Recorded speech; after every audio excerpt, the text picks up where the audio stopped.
Hello everyone, welcome, and today, of course, I'm late to the party, yes. But we're gonna do a kit reveal anyway, as we usually do. So, we finally have the two missing pieces, Kurokumo clan, Ishmael, and Heathcliff.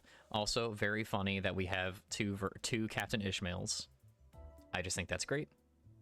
But, we're gonna find out today what makes her so special and why she seems to be the favorite of new characters. I could not see any reason why that would be the case. So we have a few skills here. First things first, we have a envy, pride, and a lust. Seems like a lust vibe we're going for with this team. And we have cleanup. Those who played Runo will remember this one. Point power +1 for every 6 bleed on the target, max of 2. Pretty easy to meet. Deal plus 10% more damage for every type of negative effect on the target, max of 30%. That is quite good if you remember Kurokumo Gregor, and I believe some of the other ones, do debuffs that are not bleed. So, looks like she's going to be scaling off negative effects, which is very solid. It's very easy to do. And on the first coin, we're inflicting 1 bleed, and on the second coin, we're inflicting 2 bleed and offense level down. Very nice. Reducing damage is always a good thing.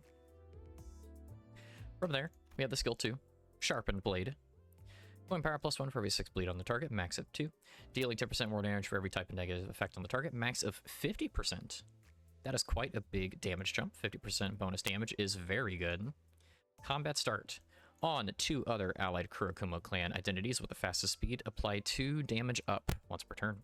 If there are 6 plus Kurokumo units, including this unit, apply 4 damage up to 5 allies instead. Okay. So, as we're aware, Blade Lineage is really, really strong because the fact they boost Poise, and Poise boosts their Clash power, and also lets them crit, and they kind of like lean on their crits to deal a brunt of their damage. It seems like instead, Kurokumo is going for less poise and more so just negative effects in general and stacking damage up, which is quite cool. Now, on that first coin hit, we're inflicting 2 bleed, and on a heads, we have slash fragility. Very nice. It's very rare we get fragility as a debuff, but it's so strong. It's quite nice to have. Once per turn. If there are 6 plus Kurokumo clan units, including this unit, inflict 2 fragile instead. Ooh. I can already imagine the damage they're going to be putting out is going to be legit. On the second coin, on the hit, we're inflicting +2 bleed count. Bleed count. Very nice. And we're also gaining slash power up for the next turn 2 times per turn. Very nice. Skill 3, Ink Over, one of my favorite skills from Runa, because it did a lot of damage depending on how many cards you were holding. Gain coin power +1 for every 6 bleed on target, max of 2. On kill, gain 2 slash power up next turn, once per turn. On the first coin, we're inflicting 2 bleed count. Oh, lots of bleed count in this kit, very nice. On the second hit, we're inflicting 3 bleed, and on the third hit, deal 10% more damage for every type of negative effect on target, max of 100%. Insane. And on hit, activate bleed on target 3 times, then reduce their bleed count by 3. 3 bleed procs just for free? Well, I mean, you're reducing the count, of course, but like basically for free. It's almost neutral too, because you're inflicting 2, so it's only -1 on your count once, you know, everything hits. That's pretty good. I mean, that's quite nice. On the defense, we have an evade. Very nice to see. We know evades are the best. Scattering slash is lust, of course. Gain 1 protection once per turn. And on combat start, on 2 plus highest resonance allied Kurokumo clan identities, including this unit with a fastest speed, apply 2 defense power up once per turn. Just some nice defense to throw out there, you know. Nothing crazy, but it might help out your units, because as we are aware, the Kurokumos need some help clashing. They aren't exactly the best, so let's see. Like, well, what do we have cooking? You know, what's cooking under the hood here? What's gonna make this team come out and, you know, really come into their own? Battle ready. When a Kurokumo clan ally dies, gain 1 slash power up for this encounter. When 3 or more Kurokumo clan allies are defeated, gain battle ready for this encounter. Max value of 1. Bleed potency and count inflicted with this unit, skills, or coin effects +1. Gain 1 slash power up and 3 slash damage up for the duration of this encounter. Okay, so the thing I said about how, you know, Blade Lineage, you want to stack up your poise and then your poise lets you clash very well. Yeah, this team doesn't care. They don't care if their guys die. They want them to die, in fact, because it makes whoever's remaining alive crazy. Specifically, probably Ishmael and Heathcliff are going to be crazy. Again, like I said, Project Moon's really moving in a direction where they want us to be okay with our characters dying. It looks like this is another team that is going to be really pushing, hey, it's okay because your remaining units are going to be super buffed. Gathering Dark Clouds. 3 less resonance. Combat serve, there are 2+, which is a low amount. 2+ Kurokumo clan identities in this encounter, including this unit. Gain 1 Dark Cloud Blade. Max second 1 Clash Power. Inflicts 1 bleed on hit with slash skills.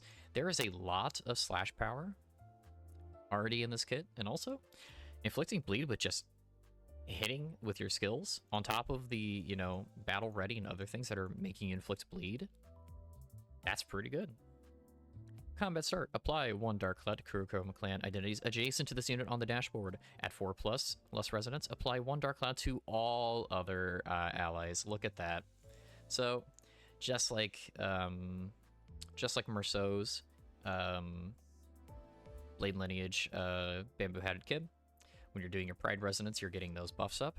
Well, with them, they're getting Dark Cloud Blade up by hitting Lust Resonance, which should be easy to do on this team.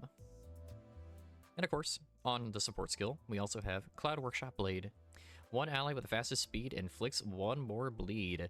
That's actually pretty good. And, you know, think about it. You know, if you're running the Vamps, for example, you're running your Don Quixote squad. Hey, +1 bleed for free? That's pretty valuable on that team. And it just costs nothing. So, very nice.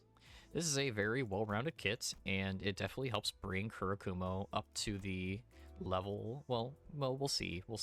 But, you know, it helps them close the gap on the power difference between them and Blade Lineage. Now, of course, this is not the only identity we have. We also have... Where are you? Where's Heathcliff? Heathcliff? Oh, no. Oh, Heathcliff's probably in the event, isn't he? I'm certain he is. Let's see.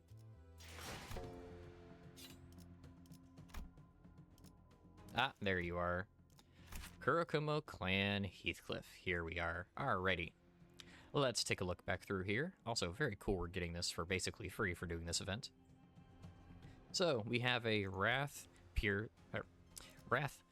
Pride and a Lust, of course. We have Lenticular Rend. Coin power +1 for a 6 bleed on target, max of 2. And on use, gain defense power up next turn, max of once per turn. On the first coin hit, we're inflicting bleed. On the second coin hit, we're inflicting bleed and offense level down. Lots of offense level down on this team. Pretty useful. Stormcloud. 2 coins. +1 for every 6 bleed on target, max of 2. We're used to that. We're gaining defense power up again. Heathcliff might be quite tanky. Relatively. And on that first hit, we're inflicting 2 bleed, and also on a heads, slash fragility. Very nice. On that second hit, we're inflicting 2 bleed count, and also inflicting 1 attack power down 2 times per turn. That is quite strong. It seems like your enemies are going to be very gimped by all of this offense level down, attack power down. Like, they are going to be unable to... Instead of Blade Lineage, that scales their clash super high so that they outclash, instead, they're getting a little bit of clash power from Dark Cloud Blade, and then they're bringing down the floor and the ceiling of the enemies, so inadvertently increases their clash power. We also, of course, have Thundercleave, 3 coins here. Combat's power +1 for every 6 bleed on target, max of 2. Combat start, gain 1 Cumulus Wall. Cumulus Wall is a lovely name. Defense skill, max power +1. This effect expires at turn and or after attack of the following rules of the backstreets. For those who have done the event and are very well aware of what rules of the backstreets are. But before we get to that, on use we're gaining 1 defense power up, of course, just like every other skill. And on a clash mode we're gaining 1 Dark Cloud Blade once per turn. Very nice. On that first hit, we're inflicting 2 bleed. The final coin deals 10% more damage. On the second coin, we're inflicting 1 slash agility, and the final coin deals 10% more damage. 20% so far, by the way. And we're dealing on that third coin 10% more damage for every type of negative status effect on the target, max of 100%, and inflicting 6 bleed. Heathcliff is not playing around. He is absolutely going to do some damage, just like Ishmael. But let's get into the defense here. Rules of the backstreets. It's the one thing we've all been waiting on. It's the one thing we've all been wanting ever since it happened. If Kurokumo clan Ishmael is on the field, activate the following. Very nice to have this energy built in. I love this. Convert all coins in this skill into unbreakable coins. Final power plus 4 to the skill upon clash lose. Deal 10% more damage for every type of negative effect on the target. Max of 100% more damage. If this unit has Cumulus Wall, unconditionally activate all reuse effects on this skill's coins. Oh my lord. On that hit, we're inflicting 2 bleed. If this unit has Dark Cloud Blade, reuse coins once per skill. If this unit has Battle Ready, reuse once per skill. Oh my lord. Okay, so here's what's going to happen. You're going to have Ishmael. You're going to have your skill 3. You're going to do your skill 3, get Cumulus Wall. Then you're going to defend. Clash it. All the are unbreakable because of Ishmael. Also, you're getting plus 4. It's also going to be dealing 100% more damage because of all the negative status effects on the target. And then you're going to reuse all of the effects on the skill's coins. So, in total, if I'm counting this correctly, you start with 1. This is 2. This is 3. And I'm not sure whether or not this means that this just gives you the 3 no matter what, or if it means you get an additional 2 for 5. I don't know. But either way, it is insane and amazing, and I love this kit so much already. Rules the backstreets, it's so cool, and I'm looking forward to doing monster damage with it. But let's take a peek at the passives here. When a Kurokumo clan ally dies, gain 1 slash power for this encounter, and when 3 or more allies are defeated, gain battle ready for this encounter, just like Ishmael. But he also gets Dark Cloud Blade. When there are 2+ Kurokumo clan entities on the field, including this unit, gain 1 Dark Cloud Blade. Very nice. Against enemies that, in this turn, use defense skills or at max HP, deal 10% more damage.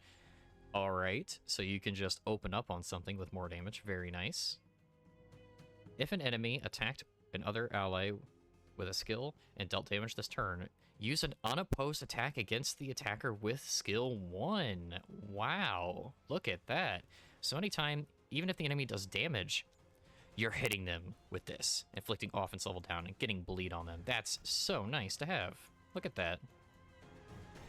If an enemy killed another ally, or if the said ally's HP is less than 25% after the enemy's attack, use an unopposed attack again with rules of the backstreets instead, once per ally, 2 times per turn. The skill activated with this effect counts as an attack skill. Oh my lord. So what you're telling me is, you're going to sacrifice your Kurokumo guys to the boss, and then Heathcliff is going to come out and rinse them and demolish them with his rules of the backstreets. That sounds so dope. And of course we have our support skill. 1 ally with the fastest speed against enemies that use defense skills or X HP before attacking his turn. Deal 10% more damage. Nice, simple, kind of niche, but, you know, it's cool. And hey, I mean, what if you're using something like, I don't know, maybe someone like Dawn, or someone like, you know, who else has an insanely good, like, nuke skill? I mean, a lot of characters have good nukes. Just anyone who's opening up their nuke skill. There you go, right there. 10% more damage on top of it. Very nice. So, that is all I have for you today. Of course, I am sorry for kind of missing the sort of kit reveals. Life is getting busy, but I'm going to try my best to just hang in there. Very, very excited to get these IDs for myself, and they look very cool. I am going to make the assumption that if you have a full Uptie 4 Blade Lineage squad like I do, you probably don't need the Kurokumo as well. But if you're like a big Kurokumo fan and you don't have a Blade Lineage, you can definitely sub them in and make that your main team instead. The only thing that hurts with this team is obviously, of course, the same thing that hurts with all of the, you know, things that want your allies to die. It sucks in Mirror Dungeon. It sucks in anything that, you know, you have to do a lot of fights, and a lot of times you need to carry that forward and not lose momentum. But if you're doing a singular fight, or if you're doing a boss, or you're doing something like Railway, this team is very great because they are just a glass cannon that you only need to care about killing the boss. But that's all I've got for you today. Thank you so much for watching. Always happy to have you. And I will see you in the next episode. Bye-bye.